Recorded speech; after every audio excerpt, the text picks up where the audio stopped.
Life Hey Her ladies, Podcast. as you know, African American women are making history. We got Miss South Africa who just won Miss Universe.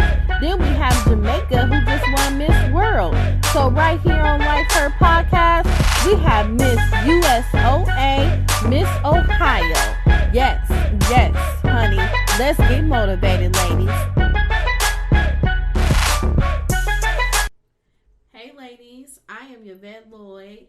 I am your host, and we are here with Life Her Podcast, and we also have the beautiful Miss USOA Miss Ohio, Cynthia Burris Martin. Hi, Cynthia. Hi. So How happy are to be you? here. Hey. I am really excited about this because, girl, we do not see Miss USA's in person at all anymore. So this is really huge. It's very important. It's extremely empowering because, you know, we getting women representing these That's days. right. Women is taking over. They're coming from everywhere.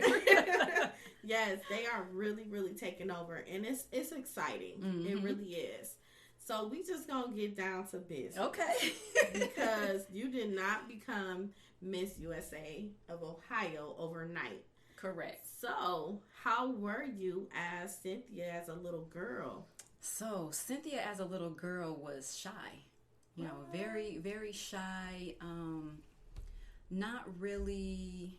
She didn't really know who she was, and it comes from a place of being adopted, which some people know. You know a little bit of my journey, but when you're adopted, and then you find out that you're adopted. So you think you have some parents, you know, who are your parents that birthed you, but then you find out that you have real parents and that you have brothers and sisters, and you thought you were an only child.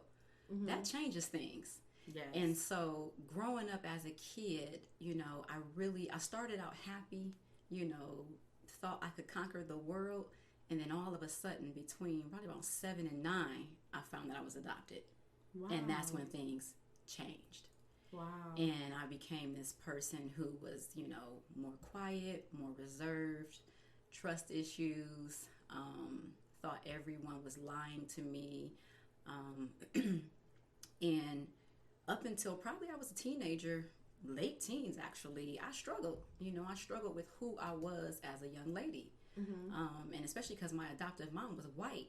So, you know, they didn't really call it bullying when I was growing up. It was just, you know, people had comments. Kids made fun of, you know, of my mom being white, and then my dad being really, really dark skinned, and then I'm brown skinned. And so people wanted to know, you know, how come you're not mixed? And I didn't have an answer. I didn't know. And so my childhood, I had emotions all over the place. And like I said, even up until my late teens, I was still struggling. Probably even into my early 20s in college, I was still struggling. Wow. So I know it had to be like some form of a struggle for you so much. Did you ever have like children making fun of you all the time? I wouldn't say all the time, but in school, there was times I didn't want to go to school. Wow. Because people had, and I don't want to say people, but kids, you know, kids will be kids. It seemed like it always came up. It seemed like it was always a topic of conversation, especially when there were parent-teacher conferences. You know, anytime parents had to come to the school, I would dread being there. And it just made me feel like, you know, like I wasn't wanted. It made me feel like I was invisible. I didn't like being laughed at. And so I kind of just shrunk. And from going to be a happy little girl to a little girl now who is scared of everything and thinks the world is against her, that's a problem, especially if this child is carrying that for years and years and years. And that was me. Wow. So let's go back to you being adopted. So have you ever found your biological parents? Yes. So me and my biological mom, we have a good relationship today. There was a period, though, where we did not. And it wasn't until I believe I was in college when she would write me letters. And, like, I would hear her name a lot and they would talk about her, but we really didn't have a relationship. When I got to college is when she wrote me, like, several letters. and just reaching out to me and wanting to know more about me. Right. And I was always curious, right? But I never wanted to hurt my adoptive parents, if that makes sense. Yes. So I never would entertain the idea of reaching out to her before she started. Like, I would write letters to her, but I wouldn't send them. Right. So I had like all these letters I would write, like, with questions, like, why did you give me away? Did you not want me? Did you not love me? Things like that. And then I would just hide them. Oh. And so, but it was helping me to kind of get my feelings out on paper. Yes. And then when she reached out to me in college, I was like, okay, I'm older now, and I do want to hear what she has to say. Yeah, like why? Exactly. So that was the scariest moment of my life. Yeah, I bet it was. Is not really confronting her, but hearing her out. Yeah. And this was all via like letters at the time. And then you have to gain understanding too. Exactly. And forgive. And forgive. That's the key. That's a big one. Yes. It took me a long time to forgive. I held on to, even with my adoptive parents, I held on to anger for years, many years. Right. And that's just because I didn't really know how to forgive. I didn't, we didn't have counselors, back then. It wasn't, they weren't sending the kids to counselors. And so I didn't understand the process. But when I heard her story and she talked about, how, she was pregnant with me and my father, my biological father was abusive to her. Oh. Again, this is her story. Right. And, how she wanted to basically protect me. And so she actually put me in the children's home. Wow. I was in the Akron children's home. And my biological father's father actually came and got me out of the children's home. So now at this time he was with another woman. It's a long story, but to sum it up, my biological dad's dad and his girlfriend, so to speak, came and got me out the children's home. So the mom and dad I knew was a white woman, and the black dad, who I didn't even know was my grandfather. Wow. So there were so many lies. So that whole time you did not know it was your grandfather? Exactly. So there were so many things, so many things that I say a lot of black families, and I can't speak for white families, but so many black families sweep things under the rug. All of these things that's going on in, what stays in this house, what goes on in this house stays in this house. Exactly. And so to find out, and I found out probably when I was around, I don't know, maybe a preteen, teen, that he was my grandfather, but we never talked about it. It was never talked about. It's like, let's keep it moving. Exactly. So yeah, you have a mom and a dad over here, brothers and sisters over here, but we ain't talking about that. Wow. Keep it moving. This is our little family with the three of us, and it's gonna stay that way. But when she told me, my mom told me that my biological father was abusive, and they were going through their own issues back then. She felt that it was the best thing for her to do with me. I was her last child. There's 4 of us by her and him. The best thing for her at the time was to place me in the children's home. And that's when my grandfather was like, no, we can't let her grow up in the system. And so they came and got me. So, girl, talk about forgiveness. I mean, there were so many people that I had to learn to forgive. It was crazy. Yeah, it was. It was crazy. And that's a lot. So what about your siblings? So like I said, there's 4 of us, but then my father, God rest his soul, because he passed away a year ago. And so unfortunately, I never got the opportunity to hear his story. Oh, okay. And so, but I do know that I have other brothers and sisters by him, by other women. Okay. Yes. And so, we're not close. I think I'm probably close to my brother and my sister, one of my brothers and one of my sisters, who is by my mom and my dad.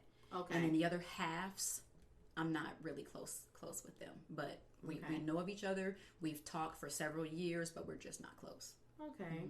I mean, that's kind of understandable too. It's like everybody just went their separate ways. They just went their separate ways. Yeah.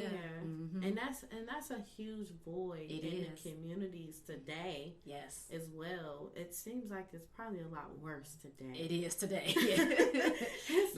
Today I'm more concerned about, cousins marrying and yes, and brothers and sisters marrying and not knowing, and you just don't know. You just don't know. So as far as you growing up and everything, how did you end up building your relationship with your mother over the years? So over the years, she reached out to me, when I was in college via a letter, and we wrote letters back and forth. Okay. And then when I graduated college, I called her up and said, "Hey, let's go to lunch." And so we went out to lunch, and then that one lunch turned into 2 and 3, and we just slowly built a relationship.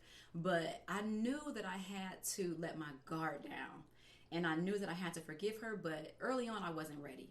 And so I would say it took me years to forgive her completely and totally let it go.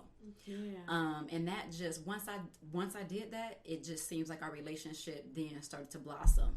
And now it's funny because when I'm called to judge a beauty pageant, I'll call her sometimes and say, "Hey, do you want to come judge with me? They need another judge." Oh, wow. And so now we're good. Yeah. That's good. But it was a process. Oh yeah, it's definitely a process.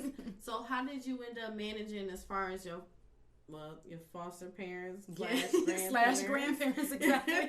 So how did you deal with that as far as communicating with them and trying to get everything back together? It was hard. It was difficult because I knew that my adoptive mom slash grandma, who was actually like my second grandma, because I had my real grandma, and that's a whole nother story, who wanted me but then didn't get me. And so I never wanted to break her heart. And so I knew that she loved me unconditionally, no matter what.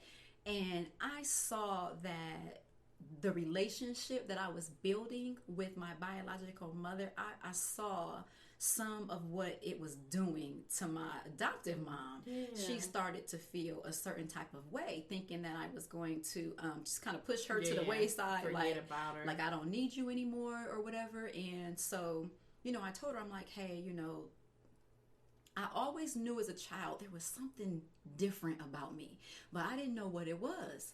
Like, I never even really saw color as a child until it was pointed out to me at school. Like, she's white, you're brown and he's dark skinned. Like, that really wasn't a topic. It never really came up. Right.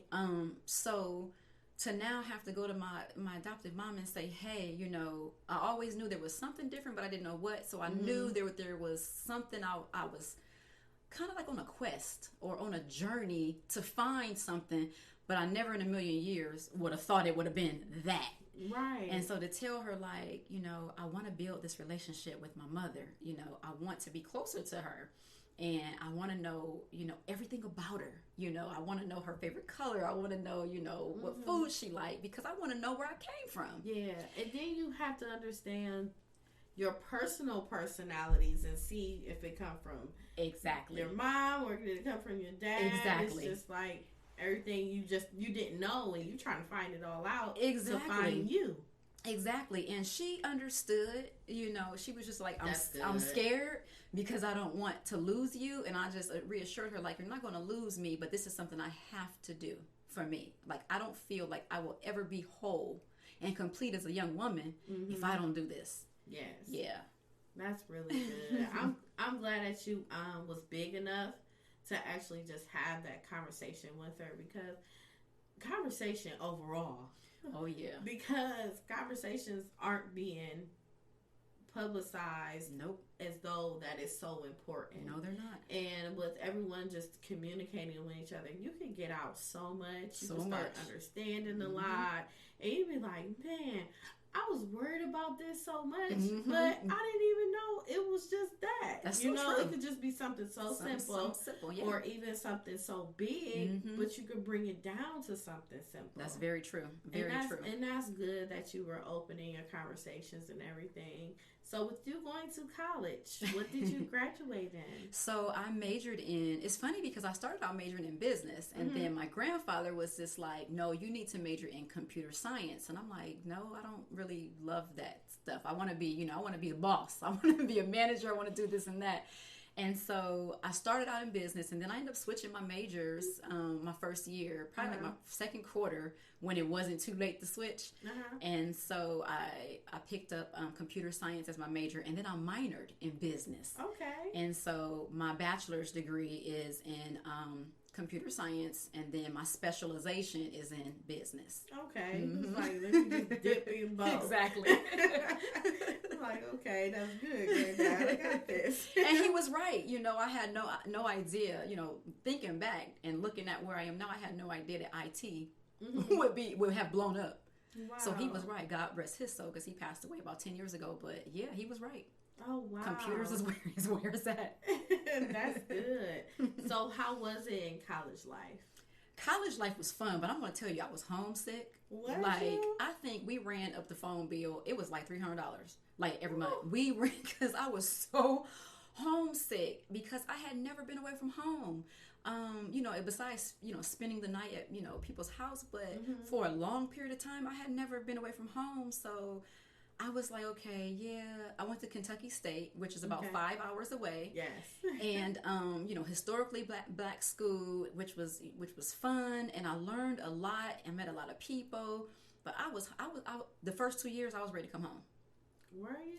I was like, I'm coming. I'm going to Akron U, and I'm just going to major in something else. And they were like, no, you are not coming home. You cannot come home. You're going to stay right there. So are you happy you stayed? I am happy I stayed. I wouldn't have it any other way. I'm happy I stayed. That's good, because you get to meet a lot of people from everywhere. I did. Even though you could have gotten that. That's true. At Kent and Akron U too. But it's just the experience alone being away. Yes. And that's something that I missed out on. My mom like, no, you need to stay here with your mom. And I'm like, Mom, and that I would have been wanted me. to go away. Okay, I'm staying. So we really had the opposite. Right, the opposite. Yes, and that's just how I was feeling. Well, when you're 18 years old, actually before 18, when I was 17, I'm like, I cannot wait to get out of here. I cannot wait to be on my own. And I'm saying all of these things, and then when it happened, I'm like, I want to go home. Yeah, what was I thinking? Appreciate home more. Exactly. Yeah, and just being out and everything. So what extra activities did you get into while you were in college? So I was in the NAACP, which is just, I never really thought that I would be like in something so like prestigious. But one day they had a campus meeting, like an informational meeting, and so I had got involved in that.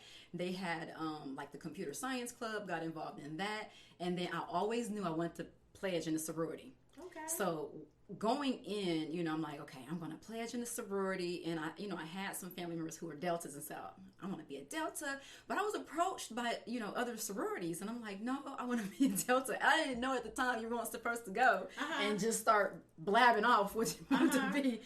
And so I had went to informational meetings for other sororities, just to see where you want to go. To see. And then when it got back to my sorority sisters, now I am a Delta, but it got back to them at the time, like, well, we heard that you were at Sigma Gamma Rho's, and we heard that you were at Zetas, and I'm like, is that a issue? Like, I'm not supposed to be doing that. I'm trying to weigh my options. Yeah, that's what I thought. But and it wasn't a big deal, but people talk, and so they're thinking that, are you serious? Did you really want to be ours, or were you really? But I just wanted to see what other people were doing, and what their community service options were, and so. But I am happy that I pledged Delta Sigma Theta Sorority Incorporated. That's good. I'm happy for you. That's such a blessing. So how was your love life after you graduated? Did you get married? Did you have a boyfriend through college? So I had a boyfriend on and off through college, and I thought he was the love of my life, child. I thought we was going to just ride off into the sunset. But he ended up, we dated on and off for 4 years in college, and then he ended up breaking my heart. Like, we graduated, and he broke my heart right after graduation. So I'm thinking that, you know, we're going to just move and go to the next level, and he was on something totally different.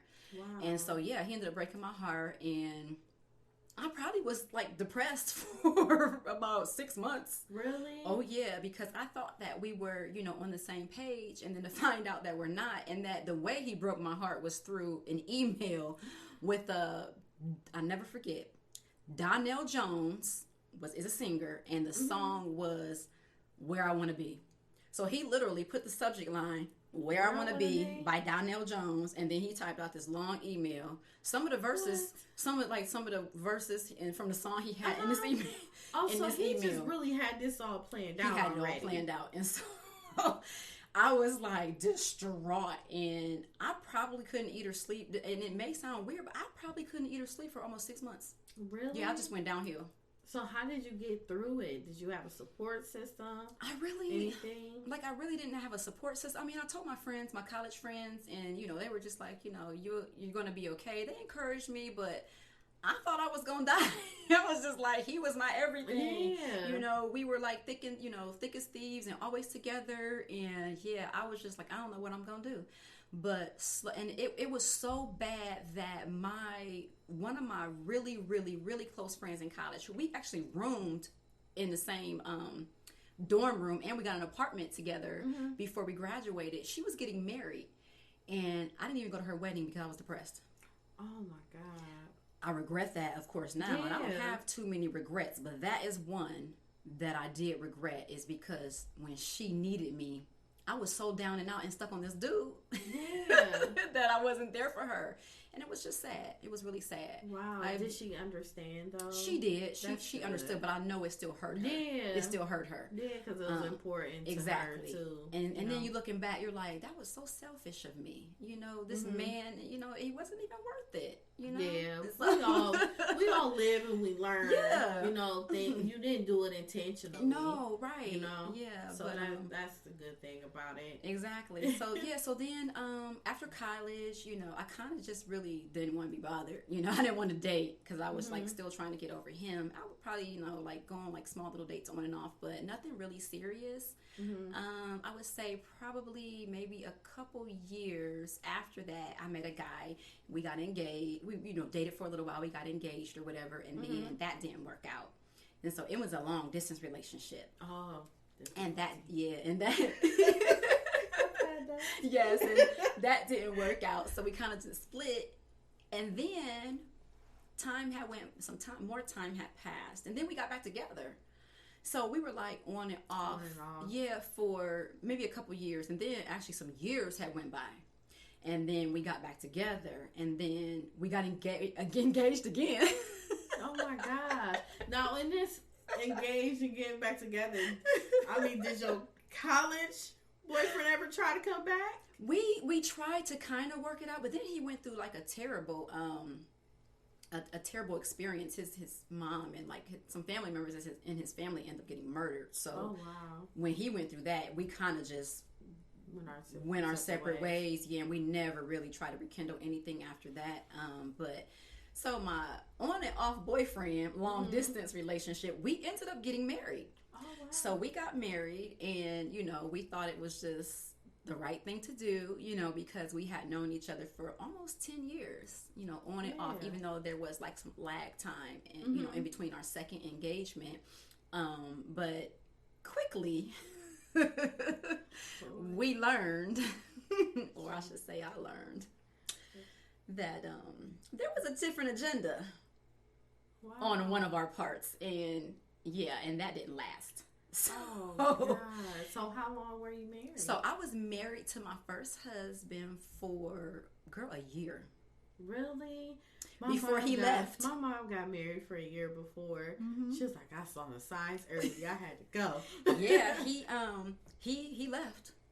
Literally left. And I'm just I had moved to the state that he was in, and I was just there in the state with nobody. With nobody. With nobody, basically.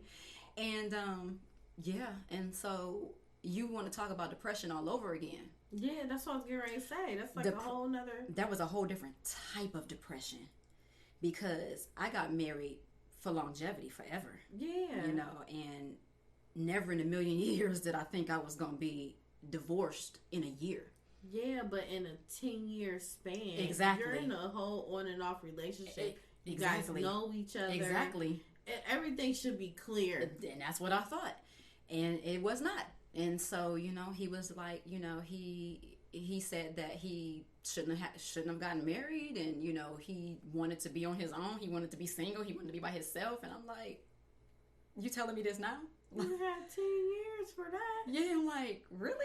And so, yeah, he ended up leaving, and I kind of just stayed there for a little while and tried to work a little bit, and then I started to migrate back to Akron. Okay. Wow. So, do you have any children?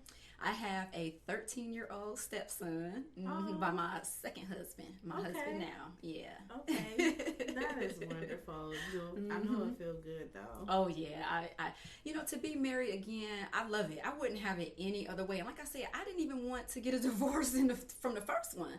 And so I did everything, you know, they tell you to do, you know, like pray and fast and you know, speak words of encouragement and speak things into existence. But that man was like, it don't matter what you say. Yeah. I'm out of here. And so, you know, I felt like, you know, at the time I was like, okay, well, there's nothing I could do. You know, if it's not meant to be, it ain't meant to be. So it's time to move on. And so when my husband now came into the picture, like I knew, because I knew what I prayed for. I knew what I wanted. I knew what I prayed for. And when he came into the picture and it was everything I prayed for, I'm like, God, I know you still, you want what's best for me. And apparently the first marriage was a lesson, but it wasn't what was best for me. Right. And so I took it like that, and now I have what's best for me. Wow. And so does he. And so, you know, we're at a good place, and we're just like, you know, he was married before too, and we're like, when he prayed for someone like me. And when I pray for someone like him. And so we know that it was, yeah, it's like, yes, it's just, it was meant to be. Wow. Yeah. So how did you guys meet? We met on the internet. Really? So when I went through that terrible breakup with my first husband, one of my sorority sisters was like, you need to just go to the internet. I'm like, girl, I don't have time for that. Yeah. Not trying to go and find no crazy dude on the internet. On the internet. That's everybody's first thought too. And she was just like, no, you know, that's where I met my husband. And, you know, they've been married for almost, I think, 12 or 13 years now. And she was just like, no, give it a try, blah, blah, blah. And I was like, child, look, I'm not trying to do that. So she convinced me. I ended up making a little profile, and I don't even think the website is still around. They have all these new ones nowadays, but back then it was called Black Planet. Black Planet? I think. Okay, yes. I don't know if it's still around Black now, Planet. but it was Black Planet, and I didn't have the paid membership. I just had the free one, and so it was like he was sending me like all these messages, but I couldn't read them. I can only see like the name of his, you know, his name, his screen name, I don't know, profile name or whatever. But I would see all these messages and I'm like, why can't I read them? They was like, oh, you got to be a paid member. So I was like, well, I don't really have, you know, $30, but got the $30 together. I paid just to open up his messages. Oh, wow. After I opened up his messages, we ended up exchanging numbers. We talked for like weeks, months, and we realized we had a lot in common. And so then I got we talked for like weeks on the phone, and then I got my money back off the Black Planet because I was like, hey, I'm not keeping this for 30 days, so I need my money back. And they were like, we don't do that. I'm like, I need my money back. So they finally gave my money back, and I guess you could say the rest is history, because once we got off their platform and we just started talking on the phone and started, you know, going on dates and stuff, we pretty much knew, you know. It didn't take us long to know, you know, what we were looking for and the next step that we were ready to make. Wow. That is nothing but love. You know, it's just, you know, you just don't find love like that. So for you to actually find it, and you guys been married 8 years? It's going on 8 years. Yes. That is amazing. I'm so happy for you. Thank you. I love that. So let's get into you getting all into becoming Miss Ohio. Yes, honey. So It's been a long journey, because even before I was married, even before my first marriage, I was modeling for like a long time in the Akron, Canton, Cleveland area. I had went out to LA and had done some things. I had went to North Carolina, had done some things, and like modeling was a big passion of mine. But I felt like I really wasn't getting where I wanted to in modeling. And number one, I wasn't, at the time, they were saying thin enough. They were only looking for really, really, really skinny girls. Okay. Or they were saying I wasn't tall enough. So yeah, you can do some things, but you can't do other things because you're not skinny enough and you're not tall enough. Right. So I was like, you know what? I'm going to branch over into pageants. And so I always wanted to do pageants. Mm-hmm. There was one particular time I was watching TV when I was a little girl, and I saw Vanessa Williams. She had just won Miss America. And I was like, oh my God, like she's black or half black, or she looked black. You know, she kind of looked like me, and she was like the only one on the stage. Wow, and so I'm thinking, okay, I want to do that. But at the time, you know, my grandparents were like, we don't have money for that kind of stuff. You cannot do that kind of stuff. But once you graduate, you can do whatever you want to do. Yes. And so, you know, it took some years, but I eventually did my first pageant. I'll never forget. It was in Canton at the mall, and I won. And I was like, oh my gosh, like really? My very first one, I was like, okay, so this might be something special here. Then I did another one, child, and lost. I was like, okay, I don't want to do this anymore. Oh my God, no. I'm like, okay, we're gonna hang this up, take my one little tiara, and I'm just gonna, you know, hang it up and keep on moving. But I ended up doing a third one, and then I won that one. And so, you know, I won some and lost some. And then I decided to create this website. So I created a website just to kind of talk about my journey as, you know, a black woman doing pageants, and how I didn't see a lot of other black women, and, you know, how I felt out of place. Okay. On stage with all the Caucasian women, because they didn't look like me. Their body types weren't like mine.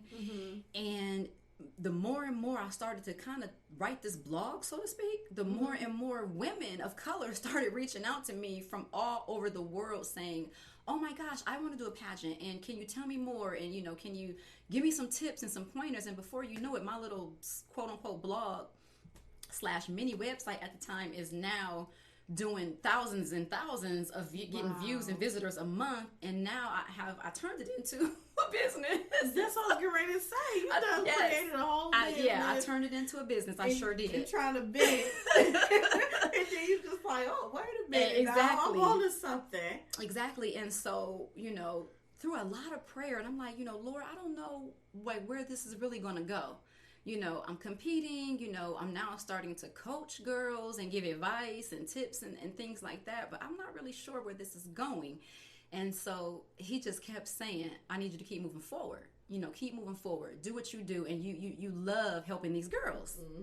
And so I kept moving forward, and, you know, I kept competing and still coaching and training girls, and won some, you know, lost some. And the thing about pageantry is you have to prepare yourself on how to lose.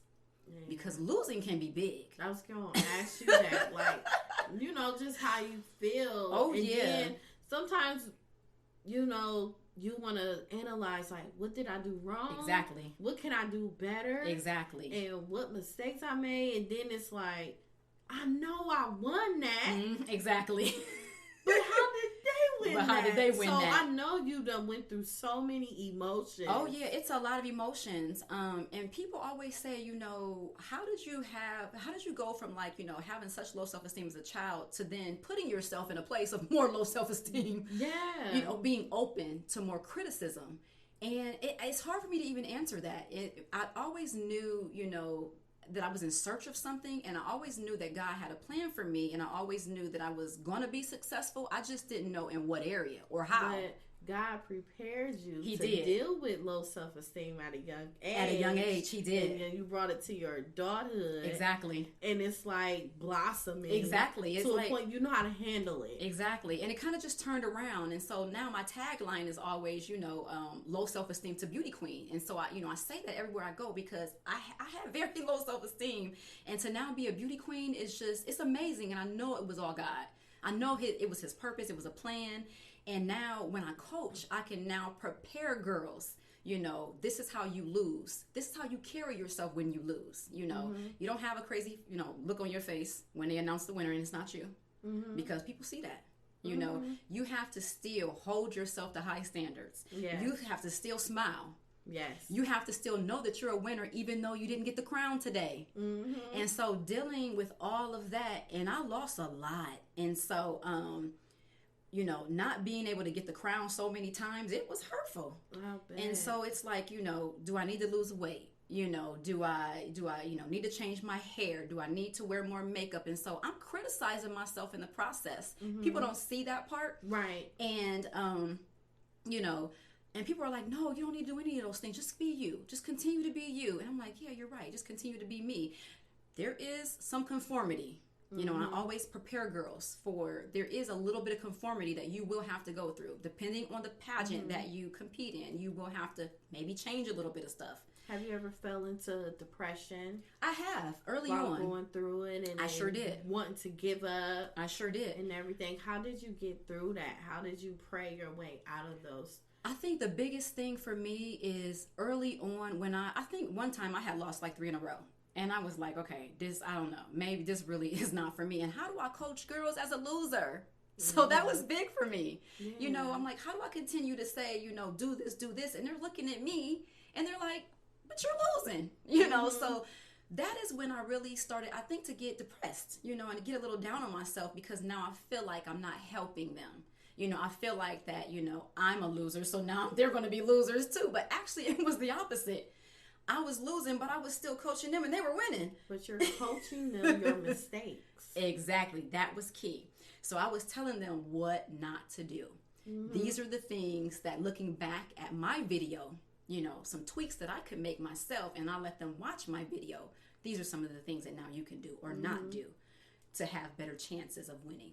Yeah, and then, you know, along that way, too, not only you helping those girls and coaching them through, you helping yourself. That's right. To enhance. That's exactly right. Everything that you can do. And I think a lot of people don't understand that because they look for so much perfection. That's very true. When you sit here, when you're giving back to the community of other young ladies, young men, other women and everything, along your paths, you recognize who you are. Very true. By seeing a reflection in other people and just going along, and that's exactly that's what so you're doing. You hit that on the head because as I was coaching these girls, now I'm starting to feel empowered. Yeah. You know, I'm like, I'm empowering not only them but myself. Yes. And it was a part of my healing. So while I'm down and depressed because I'm losing, or at least I thought I was losing, I'm really winning. But I just wasn't seeing it because what I did and what I tell girls not to do now is don't attach your winnings to the crown and sash. Your winnings is not about the crown and sash. Your winnings is, did you do the best that you could absolutely do on that day? In front of the judges, whether it's walking, if it's in the interview process, you know, speaking on stage, if it's swimsuit, did you do your absolute best? Did you give it your all? If you did those things, then you won. You won. And if you're, you know, brave enough and big enough and confident enough to get back on that stage again and compete a second time in the same pageant that you just lost in, that says a lot about you. Yes. So I'm coaching them. I'm healing myself through the process, and it was beautiful. And while you're healing yourself, also you're creating a lot of humbleness. Exactly. And you know how to treat people. Exactly. You know how to communicate with them. That's right. And everything. And you just, I don't know, it's like you could walk a path of happiness. That's so true. In growing up being adopted, it's like, you know, I've been at the bottom, you know, and we didn't have a lot of money. We were on welfare. So I've been at the bottom, you know, and then even in pageantries, again, I've been at the bottom. And so now to, you know, thank God to see some success and to have a little success, I'm like, God, you're amazing. And it's like, you know, if you take the crown and sash, you know, I'm still at peace. I'm still happy.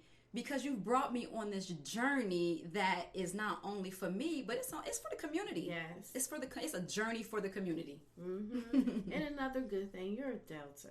I am. You know, so you got sisters of a support system as well. I do. That can help you along the way too. And support system is so important. It really is. It's definitely so important. And then how your upbringing was being adopted and you know, just you felt that void and that emptiness so much, and then going through your boyfriend, right? Your husband. Exactly. It's like so many paths created you to who the woman you are. It really today. did. It really did. And you know, I always reflect back. You know, I always look back and I say, what, you know, when I'm speaking to young girls now, I say, okay, she's me. You know, I see me in her or her in me, and I say, okay, what would I tell my 7-year-old self? What would I tell my 9-year-old self, or my 12-year-old self, or 15?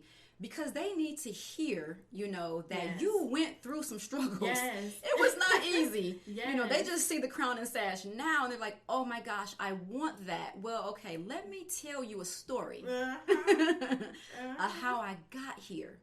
And I had to fight my way here. And even for the next level, you know, that I'm going to be competing in, it doesn't stop. No. You know, I still have to, you know, prepare myself. I can't just say, oh, I got the state title. You know, I can chill and relax. Exactly. No.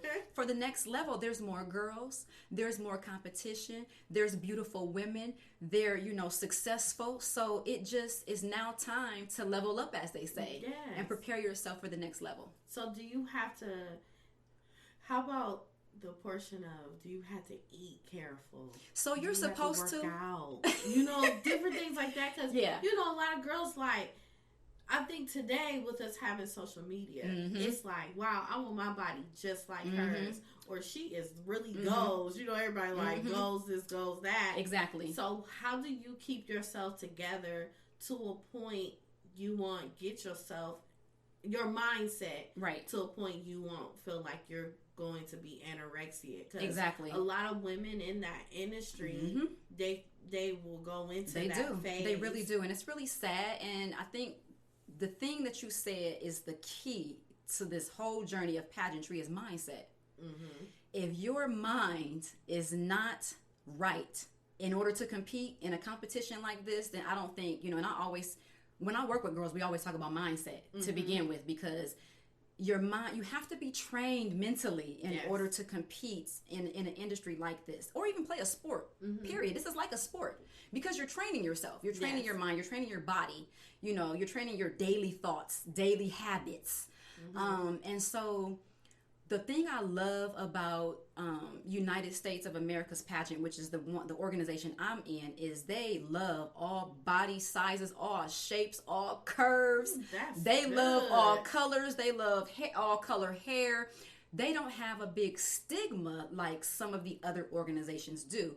So, and then if you go to their website and you look at their past queens, you will see all different body sizes.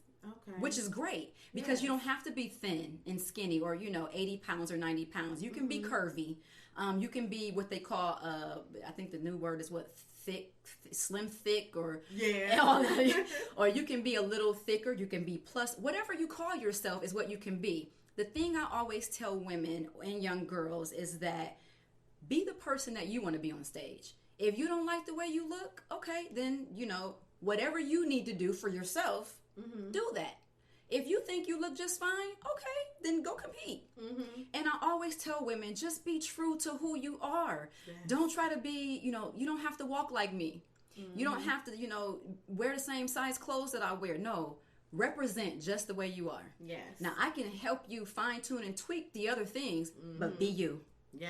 Definitely got to be you, because there's only one you. I know, and like people don't understand. There's only one you, and you don't need the comparison. No, you don't either. So how do you stay in your lane to a point where you're not comparing yourself to other women that you are competing against? So you definitely want to love yourself first. I mean, that's first and foremost. If you don't love who you are when you look in the mirror, and believe me, there was a time where I did not love who I was. And that was pre-pageants. I just didn't love me just because of the circumstances I grew up in. But you definitely have to love yourself first. Love your hair. Yes. You know, love your one dimple if it's just one, or no dimples. Don't, you know, if it's your eye, you got to love everything about yourself. Yes. And I think too, for me, it was, how does God see me? Mm-hmm. If God loves me the way I am, then why can't I love me the way I am? Created you. So it's like, once you see yourself how he sees you, and love yourself how he loves you, that's a game changer for me. It is. And so you just gotta, you know, you just have to realize, like, there's only one of me. I don't need a clone. Mm-hmm. You know, he didn't give me a twin for a reason. Mm-hmm. And even she's not a clone. Even if you have a twin, you're not clones. Yes. They still have their own DNA. They still have their own personality. Mm-hmm. So when you think about it like that, I'm going on stage to represent me, my husband, my family. Mm-hmm. You know, I'm not going on stage to represent somebody else's family. Then that's when you know, okay, if I'm just going on stage to represent me, I can't look at her and see what she's doing. I always get this question on, well, did you look at such and such to see how they walked? Or did you look at such and such to see how they wore their hair? No, I didn't. Or, you know, or did you see somebody trip or fall? No, I didn't, because I'm trying to focus. You don't have time to. Don't have time. I'm trying to focus on what I'm doing. Yeah. You don't have time to. And I think that's where a lot of people have difficulties at. It's not focusing on themselves. They're focusing on other people. Yes. Worry about you. Worry about you. And then, you know, carrying on other things what people have going on and what they're doing. It has nothing to do with you. That's so true. And I say there is an audience for everybody. Mm-hmm. Everybody has their own audience. Mm-hmm. My audience is not your audience. Mm-hmm. You know, some young ladies may be able to relate to me. Some may not be able to relate to me, but they can relate to you. Mm-hmm. So I need you to be you. Yes. Because you are going to pull a different type of audience that I can't get to. Yes. And so that's why it's so important. Not all. And I'm so happy that you have that mindset. Y'all, if y'all see her, she looks so beautiful right now. Thank you. I'm telling you, and her spirit is like so amazing. And it's so hard to come across women like you that's just so pleasant. Just a peaceful spirit. And I thank you for that. And you know, this was a long time to get to the woman that I am today.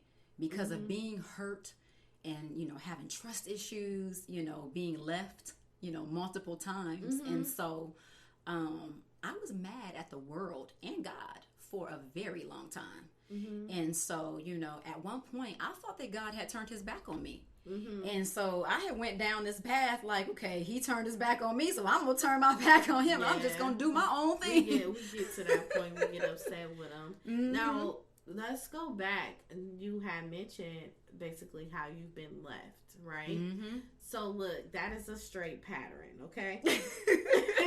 So it's a pattern because you were adopted. Your mother left you. Your father left you. Your boyfriend left you. Your fiance, husband, you know, everyone left you. So did you ever become to a point like, is it something wrong with me? Is it something I'm doing wrong? I did. What's wrong with me? I did. And I will always point the finger at myself. You know, I will always blame myself. And that was, you know, shame on me, but I didn't know any better. You know, I didn't know how to not blame myself. So through all of that, those experiences of being left behind, I guess you can call it, I always thought it was me. You know, I was doing something wrong. It was something I said, or was the way I looked, or was the way I thought, or was the way I carried myself. But, you know, when my first husband walked out, I had, even though I turned my back on God, I had one of the realest conversations with the Lord. I mean, real. Like, I'm on the floor. Me, him, and the dog. I had a dog. And I'm like basically yelling and screaming at the Lord, you know, why do you keep doing this to me? Those were my questions to him. You know, why do you keep letting people walk out on me? The one thing God told me, and I even had a dream about it that same night. He said, but I'm still here. See? I didn't walk out on you. And when I heard that so clear, I was like, that's all I need. Aww. He all I need. It's just me and him on this journey. Okay, let's do it. And then the dream he gave me that night, it was the bride. It was about the bride, the church. It was just so vivid, so beautiful, and he reminded me that I'm his queen, I'm his everything, and that all I need to do is follow him. And he will bring everything else. All I got to do is follow the word. Just follow the word, and he'll add things. But he add things and throw them at you. But a lot of people don't know the word. You see the word every day when you're walking. Yes, you do. Yes, you do. You see it every day. And that's why you're so blessed. Like, literally, you're so blessed. But at the same time, during your blessings, we all have storms. Yes, we do. And a lot of people, they don't understand that sometimes because of the storms they go through, and then they see us at our happy moment. Like, oh my God, like, how is she doing this? She is doing it. She's doing this. She's doing that. But everyone has storms. Yes, we do. And that's another reason why I created this Life Hurt podcast, because women need to know, especially a woman like you. You've been through some things. Yeah, and people now, they ask me, even when I'm out like speaking and stuff, they'll say, and they'll whisper and they'll say, women, not the kids, but I get some crazy questions from the kids, but the women usually say, do you still struggle with low self-esteem? And they'll whisper it to me, and I'll say, you don't have to whisper. We can speak openly. I'm here to speak openly, and freely. And there are some days where I will wake up and I'll look in the mirror, and yes, I still love myself, and I say, my mantras, and I say, all of my the things I go down on my list. I love me, I'm beautiful, I'm wonderful, I'm his, and I'm loved by him, and I'll go through those things and I'll say those affirmations. But there's sometimes I'll look in the mirror and I'll say, you know what? I'm not really feeling you today, Cynthia.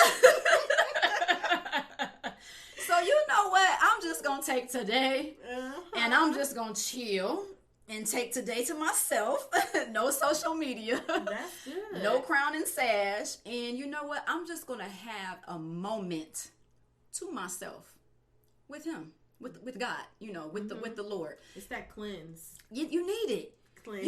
Everybody needs it. Cleanse. Everybody needs it. It rejuvenates you. Yes, it does. It's like, and that cleanse could be at peace. Yes. It could be a cleanse of you just break down and just cry it out. Exactly. And I've done that. I'm about to go in this corner. I've done that. And cry. Y'all just leave me alone. Just leave me alone. Let me be. Yes. I'm going to be cool. I've walked into meetings at work, had just come from the bathroom when I just had a breakdown moment, and I'll come into that meeting and, they'll look at me like, because my eyes would be glassy and red, and they're like, are you okay? Call me Queen. Are you okay, Queen? And I'm like, I'm fine. I just had a moment. But I'm here. Let's get this meeting started. Let's get to it. Everybody needs. You feel bipolar too. It does sometimes, and sometimes and corporate America, they really looking at me like, what's really going on? But look, this is what I'm doing right now. This is how I'm getting through this. This is how I overcome. That's right. To just keep it moving and keep it going. But and I think the kids, they can appreciate, because I'm still down to earth, and I tell them I try to be so authentic with them, and I try to get naked in front of them, and I try to take off, not literally, but take off the crown, take off the crown and sash and say, hey, there are some days that I still need to take time for myself, because I'm just not feeling myself that day. You're not going to feel yourself every day. Yeah, you're not going to be on 100 every day, and I think people need to know that. Yes, we may, you see the success, but we're not at 100 every day. No.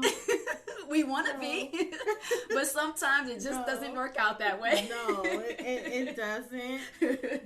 But you making it happen. And it is so amazing that you're such a beautiful woman. Thank you. Like, literally inside and out. Thank you.